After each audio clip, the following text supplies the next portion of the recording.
오늘 같이 말씀을 볼 텐데요. 저희가 누가복음을 같이 보고 있습니다. 오늘 누가복음 7장 36절에서 50절 말씀을 같이 보도록 하겠습니다.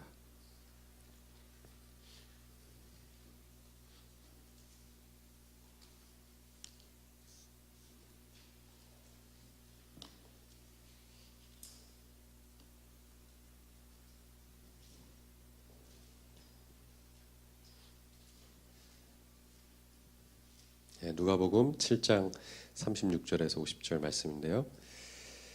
조금 길지만 이야기 전체 내용을 파악하기 위해서 역시 같이 한 절씩 나눠서 읽겠습니다. 제가 먼저 읽겠습니다.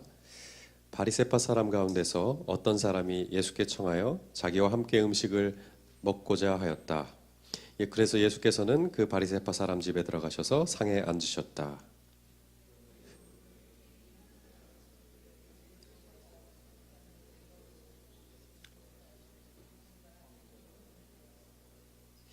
예수의 등 뒤에 발 곁에 서더니 울면서 눈물로 그 발을 적시고 자기 머리털로 닦고 그 발에 입을 맞추고 향유를 발랐다. 예수를 초대한 바리새파 사람들이 이것을 보고 혼자 중얼거렸다. 이 사람이 예언자라면 자기를 만지는 저 여자가 누구이며 어떠한 여자인지를 알았을 터인데 그 여자는 죄인인데. 예수께서 그에게 말씀하셨다. 시몬아, 내가 할 말이 있다. 시몬이 말했다. 선생님, 말씀하십시오. 예수께서 말씀하셨다.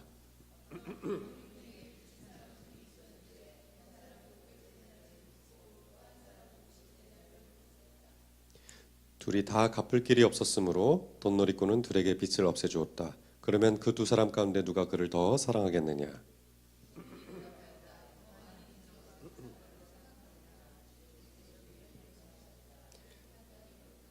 그런 다음에 그 여자에게로 돌아서서 시몬에게 말씀하셨다. 너는 이 여자를 보고 있는 거지? 내가 내 집에 들어왔을 때에 너는 내게 발 씻을 물을 주지도 않았다. 그러나 이 여자는 눈물로 내 발을 적시고 자기 머리털로 닦았다.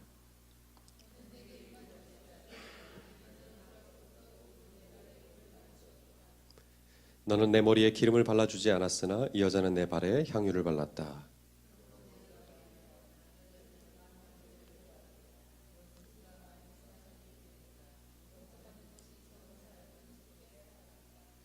그리고 예수께서 그 여자에게 말씀하셨다. 내 죄가 용서받았다.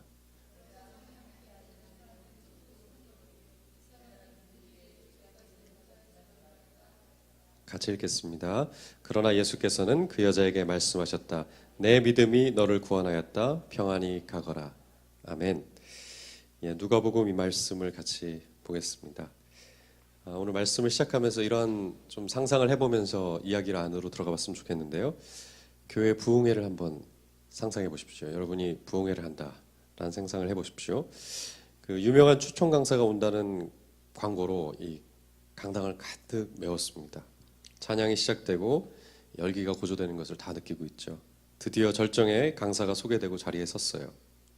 그런데 바로 그때 예배당 맨 앞자리에 있던 이 한 여인이 갑자기 이 강대상 위로 뛰어 올라오는 것입니다. 그러지 않아도 사람들이 눈에 띈다고 생각했던 여자입니다. 화장을 진하게 하고 짧은 치마를 입은 여자가 갑자기 단위에 뛰어 올라가니까 사람들의 이목을 확 사로잡죠. 그리고 그 여자는 서슴없이 강연자 옆으로 다가서요. 그리고 강연자를 끌어안고 볼에 키스를 하면서 잠시 동안 안겨 있습니다. 만약 부흥회에 이런 장면이 연출된다면 여러분 어떤 생각을 하시겠습니까? 심지어 강연하려는 그 강사는 갑자기 달려든 여자를 밀어내지도 않고 같이 포옹을 하면서 잠시 머물고 있다. 만약 이런 일이 벌어지면 사람들은 다 당황할 거예요. 그리고 수군거리기 시작할 거죠. 야, 이게 무슨 일인가? 어떤 일인가? 만약 여러분이 그런 자리에 있다면 어떤 생각을 할까? 이게 오늘 본문을 열어가는 중요한 열쇠입니다. 오늘 누가는 이와 비슷한 상황으로 우리를 초대하고 있기 때문이죠. 우리가 읽었던 36절부터 38절 다시 한번 제가 읽어드릴 텐데요. 오늘 본문이 이렇게 시작되고 있습니다.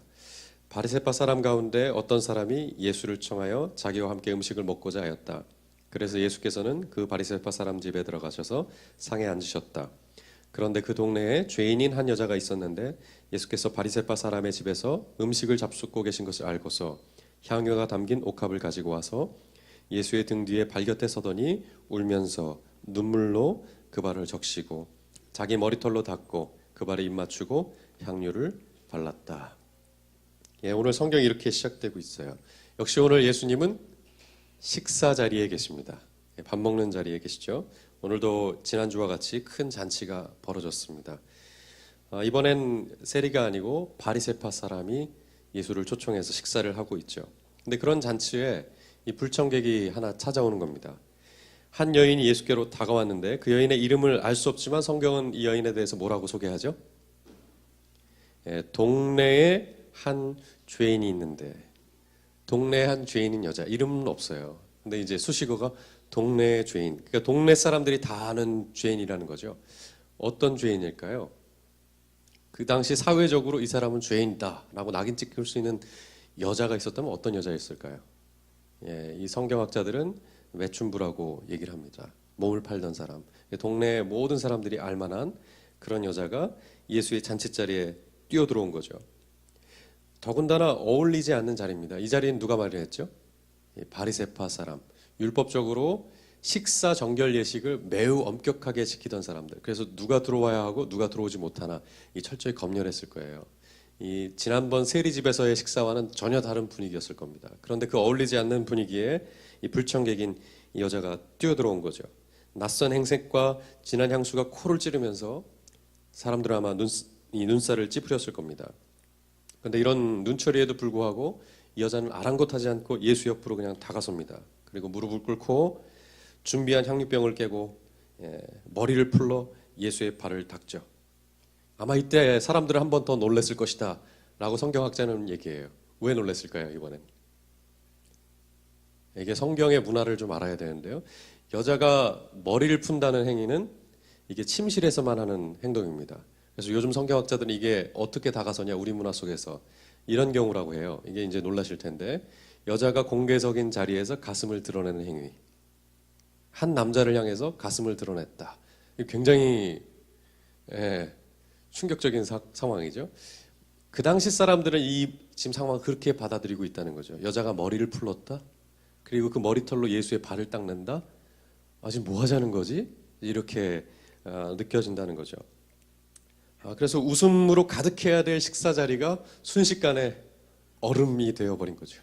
다 굳어버린 거예요. 이게 무슨 상황인가? 왜 이 여자가 나타나서 이 흔쾌한 이 식사 자리를 깨고 있는가? 이 흥을 왜 깨나? 아마 이런 생각을 하고, 더군다나 예수님에 대해서도 생각을 하기 시작했을 겁니다. 그래서 사람들이 이 장면에서 어떤 생각을 하고 있는지 이 한 구절이 표현해 주는데요. 39절은 같이 읽겠습니다. 시작.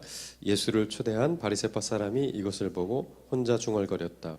이 사람이 예언자라면 자기를 만지는 저 여자가 누구이며 어떠한 여자인 줄 알았을 터인데 그 여자는 죄인인데, 그 여자가 누군지를 알았더라면 이런 난감한 상황을 피했을 텐데, 모두 다 그렇게 생각하고 있죠. 모두가 의심을 하고 있어요. 이제 여자뿐만 아니라 예수님도 의심하죠. 존경받는 지도자라면 이런 여인은 피해야 되는 게 아닌가. 자신의 품위를 손상시킬 이 여자를 밀어내야 되지 않는가. 이제 다 이런 생각을 하고 있는 거죠. 예수께서 여기에 대해서 대답을 하십니다. 어떤 대답을 하실까요? 난감한 이 상황을 피하기 위한 대답을 하실까요?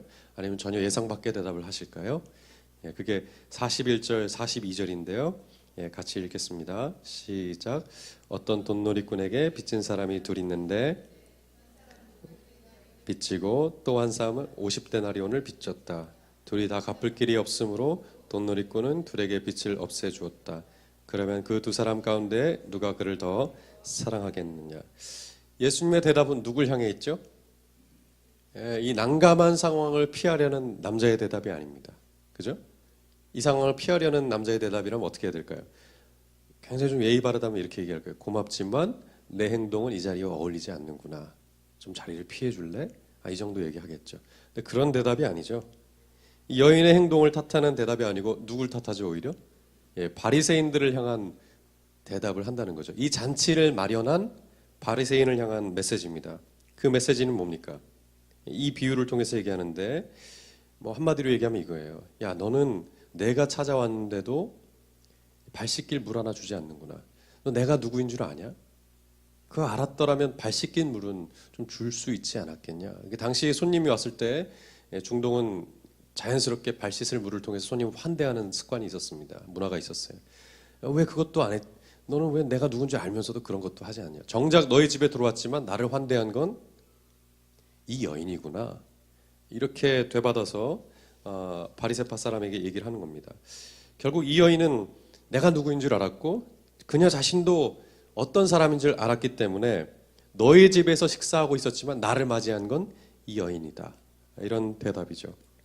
예, 이 사건을 통해서 예수님은 다시 한번 자신이 누구를 위해서 왔는지 확인되는 겁니다. 예수 곁에 누가 있죠? 예, 배신자, 하층민, 술꾼, 마약쟁이, 정신병자, 창녀, 가난한 자, 그 당시의 사회 속에서 죄인이라고 불려졌던 그런 사람들 곁에서 엉망진창인 사람들 곁에 서서 함께 살아오고 계시는 예수님이심을 다시 한번 확인하는 거죠. 예, 그렇게 예수는 이 상황 속에서 바리새파 사람들에게 메시지를 주고 있는 겁니다. 그리고 한 걸음 더 나아가서 오늘 주목해야 될 중요한 말씀입니다. 이제 여인에게 한마디를 하세요. 여인에게 뭐라 그러실까요? 48절부터 50절 같이 한번 읽겠습니다. 시작. 그리고 예수께서 그 여자에게 말씀하셨다. 내 죄가 용서받았다. 그러자 상에 앉아 있는 사람들이 속으로 수군거리기를 이 사람이 누구이기에 죄까지 용서하여 준단 말인가 하였다. 그러나 예수께서는 그 여자에게 말씀하셨다. 내 믿음이 너를 구원하였다. 평안히 가라. 내 죄가 용서받았다. 그리고 또 뭐라 하시죠? 내 믿음이 너를 구원했다. 평안히 가라. 이겁니다. 이게 어떤 의미일까요? 왜 이런 얘기 하실까요? 특별히 내 믿음이 너를 구원했다. 이 얘기 왜 하실까요? 오늘 예수와 함께 식사하는 자리의 사람들은 모두 예수님이 죄인의 친구라는 평판을 들었을까요? 못 들었을까요? 가난한 자와 세리와 이런 죄인들의 친구가 되신다는 평판을 들었을까요? 못 들었을까요? 들었죠. 가난한 사람 억누른 자에게 복음을 선포하신다는 그 이야기도 들었을 겁니다. 그리고 다른 사람을 정죄하지 말라, 용서하라 라는 가르침도 들었을 거예요. 그리고 얼마 전에 그것이 말이 아니라 예수께서 보여주신 새로운 삶의 방식임을 세리와의 식사 장면을 통해서 목격했을 겁니다. 분명히 예수가 그런 분이심을 알았어요. 근데 그 말을 듣고 그 예수를 알아보고 믿음으로 그렇습니다 라고 나온 사람은 누구라고요? 이 잔치자리에 그 여인 하나뿐이었다라는 겁니다. 예수가 누구냐? 죄인과 가난한 자들의 친구래. 용서하래. 정죄하지 말래. 하나님 나라가 시작됐대. 이 평판과 이 메시지를 듣고 믿음으로 반응한 사람은 이 여인 하나였다. 모두가 수군거리고 있었지. 낯선 상황 속에서 수군거리고 있었지. 이 여자처럼 믿음으로 예수 앞에 나오지 못했다라는 것이죠. 이게 오늘 이야기의 굉장히 중요한 포인트입니다. 오늘 그래서 이 이야기를 통해서 우리 교회를 돌아봤으면 좋겠는데요. 예수를 믿는다는 게 뭘까요? 예수가 주인된 교회라고 얘기하는데 그럼 어때야 될까요? 결국 우리가 가져갈 수 있는 질문이 이것입니다. 예수 믿는다는데 그 믿는다는 게 뭐죠? 이 여인은 어떻게 믿고 있죠? 예수가 주인된 교회는 어떤 모습이어야 될까요? 오늘 성경 한 구절을 더 볼 텐데요. 에베소서에서 바울은 이런 얘기를 했습니다. 제가 읽어드릴게요. 우리 주 예수 그리스도의 아버지신 하나님을 찬양합시다. 하나님께서는 그리스도 안에서 하늘에 속한 온갖 신령한 복을 우리에게 주셨습니다. 하나님은 세상 창조 전에 그리스도 안에서 우리를 택하시고 사랑해 주셔서 하나님 앞에서 거룩하고 흠이 없는 사람이 되게 하셨습니다. 하나님은 하나님의 기뻐하시는 뜻을 따라 예수 그리스도를 통하여 우리를 하나님의 자녀로 삼으시기로 예정하신 것입니다. 그래서 하나님의 사랑하시는 아들 안에서 우리에게 거저 주신 하나님의 영광스러운 은혜를 찬미하게 하셨습니다. 우리는 이 아들 안에서 하나님의 풍성한 은혜에 따라 그의 피로 곧 구속, 곧 죄의 용서를 받게 되었습니다. 이 교회에 대해서 하는 얘기입니다. 교회는 어떻게 시작되죠? 우리가 잘 아는 대로 예수의 피로 말미암아 죄 용서를 받음으로 하나님의 자녀가 되는 것으로 시작된다고 알고 있습니다. 오늘 성경이 그것을 얘기하죠. 교회는 그 은혜로 용납을 받고 시작된 공동체다 이겁니다. 그런 사람들이 모인 곳이다 이거죠. 그리고 한 걸음 더 나가서 에베소서 2장 7절에서 8절은 이렇게까지 얘기합니다. 이건 같이 읽겠습니다. 시작. 그것은 하나님께서 그리스도 예수 안에서 우리로 자비로 베풀어 주신 그 은혜가 얼마나 풍성한지 장차 올 모든 세대에게 드러내 보이기 위함입니다. 여러분은 믿음을 통하여 은혜로 구원을 얻었습니다. 이것은 여러분에게서 난 것이 아니요 하나님의 선물입니다. 교회 어떻게 시작됐죠? 죄인들을 용서하시는 그 은혜로. 교회는 왜 존재하죠? 다가올 모든 세대에게 이 은혜를 증거하기 위해서. 이 교회의 중요한 선언이에요. 이게 아이덴티티입니다. 교회는 누굽니까? 우리 자신은 누구죠? 예수의 은혜로 받아들여진 사람들. 아무런 조건 없이 받아들여진 하나님의 자녀들. 우리는 이 땅에 왜 존재합니까? 그 은혜를 오는 모든 세대에게 전하기 위해서, 조건 없이 받아들여질 수 있다는 것을 증언하기 위해서 교회가 필요하다 이것이죠. 교회의 시작, 교회의 어떠함은 그 예수 그리스도의 은혜를 어떻게 경험하고 어떻게 진술하느냐, 여기에 있다는 것이 아주 중요한 포인트입니다. 그렇습니다. 하나님의 은혜는 오늘 여기서 멈추지 않고 모든 인류를 끌어안을 거예요. 이스라엘의 하나님일 뿐만 아니라 이스라엘 너머의 그 원수들을 끌어안는 사랑으로 온 세상을 끌어안을 겁니다. 그 온 세상 안에 누가 포함되죠? 오늘 우리가 있고 우리 곁에 살아가는 사람들이 있는 거죠. 그 은혜로 하나님께서 이 일들을 하실 거예요. 그럼 교회는 어떠해야 될까요? 이런 진술이 분명하다면 교회의 모습은 어떠해야 될까요? 그 용서를 보여주는, 그 사랑과 은혜를 보여주는 공동체라면 어떤 모습이어야 될까요? 교회는 효율적이냐, 얼마나 기능적이냐, 이런 얘기를 하기 전에 이 정체성을 확인해야 되죠. 잘못하면 죽고 경쟁력 없음 패배하는 세상 속에서 하나님의 은혜와 사랑이 어떻게 보여질 수 있느냐 이거죠. 이 말을 깊이 생각해 봐야 돼요. 이거 굉장히 당혹감을 주는 이야기입니다. 왜 그렇죠? 이게 항상 나한테 적용할 땐 되게 은혜스러워요. 여러분 어떻게 예수 믿게 되었고 이 자리에 왔습니까? 용서받아서요. 다 그렇게 대답해요. 그런데 타인은요? 옆에 앉은 사람은요? 어떻게 들어왔을까요? 돈 내고 들어왔을까요? 사업에 성공해서 들어왔을까요? 그렇지 않죠. 다 은혜로 용서받았다는 거죠. 이게 무슨 말이죠? 그래서 당혹스러워요. 교회 오면은. 왜 당혹스러울까요? 인간의 고약함을 맛볼 수 있는 것이 교회이기 때문에 그렇습니다. 다 고쳐져서 다 괜찮아서 들어오는 게 아니고 그 은혜로 부름을 받고 시작한 곳이 교회이기 때문에, 그 은혜를 끊임없이 확인하고 증언해야 될 것이 교회이기 때문에 교회 안에 오면 마음이 편안하고 다툴 일도 없고 사람이 좋고, 이게 아니고 뭐죠? 야, 저 인간 왜 저러냐? 저러고도 예수 믿냐? 이 이야기가 들리는 곳이 바로 교회라는 데 있습니다. 그래서 교회는 끊임없이 이 사실을 확인하고 누군가를 고치려고 하기 전에 가장 먼저 해야 될 건 뭐죠? 받아들여주는 거, 기다려주는 거, 사랑해주는 거. 이게 교회됨의 확인이라는 거죠. 교회가 어떠해야 되냐? 이래야 된다 이겁니다. 그러나 우리 현실에서 이런 교회 찾아보기 참 어렵습니다. 예. 제가 종종 듣는 푸념이 있어요. 목사님들 만나면 아주 가끔씩 듣는 푸념입니다. 예, 자주 듣지 않으니까 걱정하지 마세요. 아주 가끔씩 듣는 이야기가 있어요. 무슨 얘기냐면 보통 이런 얘기를 하세요. 우리 교회는 목사님 중심의 이너서클이 있다. 그 얘기 혹시 들어보셨나요? 예, 종종 저 이런 얘기 들어요. 우리 교회는 목사님 중심의 이너서클이 있다. 그러니까 사람들이 많이 모이는데 목사님하고 가까이 지내는 이 정해져 있다는 거죠. 누구냐 했더니 같이 교회를 세운 장로님들이 가깝다는 거예요. 그분들이 사회적으로 성공도 하고 11조도 많이 내시는데 그분들하고 가깝게 지내면서 교회를 튼튼하게 세웠기 때문에 우리 교회 흔들릴 일이 없다. 뭐 이런 얘기를 해요. 그럼 옆에 듣고 있던 목사님들이 우리 교회도 좀 그랬으면 좋겠다. 돈 많은 장로님들하고 이너서클이 있었고 교회가 흔들릴 일이 없었으면 좋겠다.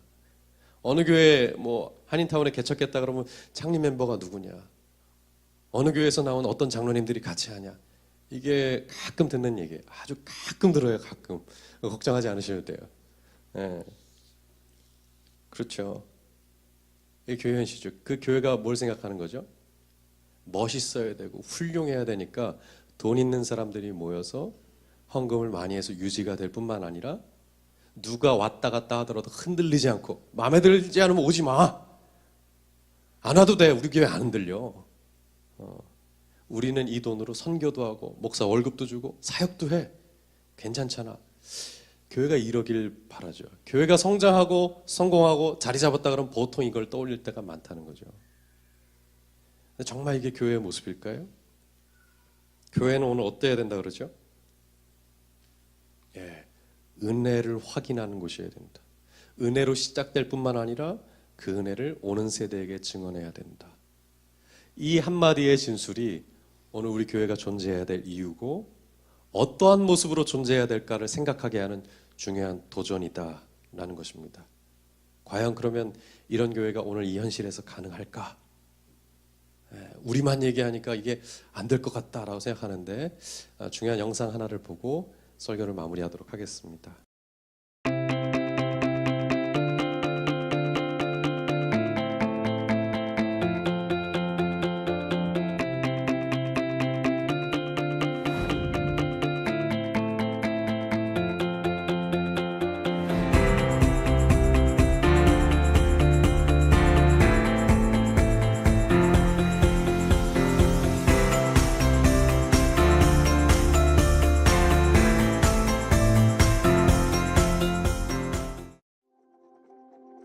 한 사람 두 사람 찾아오는 거잖아요. 좀 도와달라고. 이제 그렇게 좀 돕고 하다 보니까 이제 같이 모아서 살아야 되겠다. 그래 사고도 좀 덜 치고. 이들과 같이 살면서 한 몸이 되어야겠다.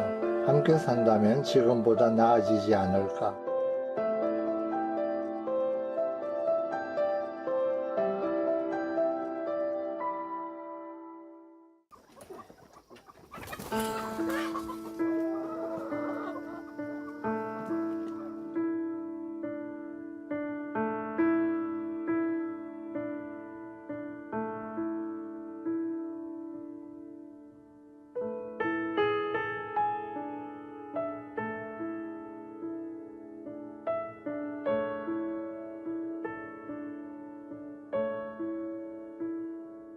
저분들 안 만났으면은 또 친구도 불러내갖고 또 나쁜 일 하고 그래 살았을 거예요. 그러니까 내가 저분들 10년을 넘게 같이 이렇게 생활하고 그랬죠. 안 그랬으면 내가 벌써 나가고 벌써 하고 막 벌써 들어가죠 또. 그래 내가 이거라도 좀 하자. 진짜 그 걷지도 못하는 사람들, 앞몸 보는 사람들, 이런 사람들 내가 이 재진 손으로 떼밀어주고 씻겨준다는 자체가 너무 뿌듯하더라고요. 이래 살아야죠. 이래 하면은 제가 좀 안 씻기겠습니까?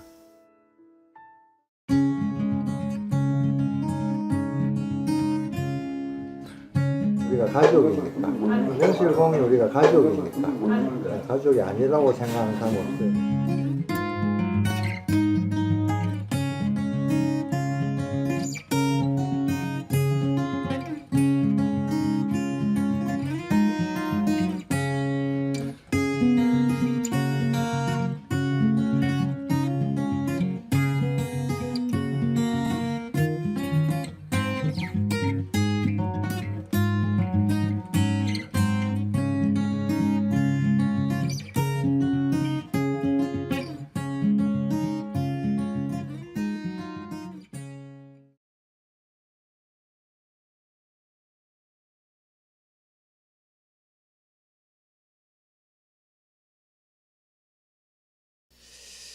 네, 이 한국에 실제 있는 교회 공동체고요. 그리고 최근에 IBP라는 출판사를 통해서 이 스토리가 소개가 됐습니다. 이 영상을 보면서 저는 인상적인 말은 왜 이런 일을 하세요? 라는 기자의 질문에 뭐라 대답하죠? 우리 이런 일을 하는 게 아니고 가족이니까 이런 삶을 산다고. 교회는 저를 비롯해서 너무 쉽게 이 일을 하려고 그래요. 노숙자 사역을 하고 가난한 자를 돕겠다고 하고 헌금을 모아서 준다고 하고 선교사들을 돕는 이 일을 하겠다 그러는데 일이 아니죠. 우리의 삶이 돼야죠. 왜요? 우리 그리스도 안에서 부름받은 한 몸이기 때문에. 이렇게 살자고 지금 어디 산골짜기 들어가서 이렇게 살자고 지금 이 영상을 가져온 게 아닙니다. 자, 이 부분을 생각해 보자고 제가 얘기해 드리는 거죠. 매우 단순하게 교회는 extended family다. baptized family다. 그런 얘기를 많이 하지만 실제로 우리가 경험하고 있는 교회 현실은 어떤가? 예수가 가난한 자들의 친구이고 세리와 죄인의 친구였다는 그 믿음을 갖고 있으면서도, 그렇게 믿으면서도 우리는 그 여인처럼 달려나가는 사람들인가, 아니면 여인이 달려나왔을 때 손가락질하는 바리새인인가 생각해 봐야 한다는 겁니다.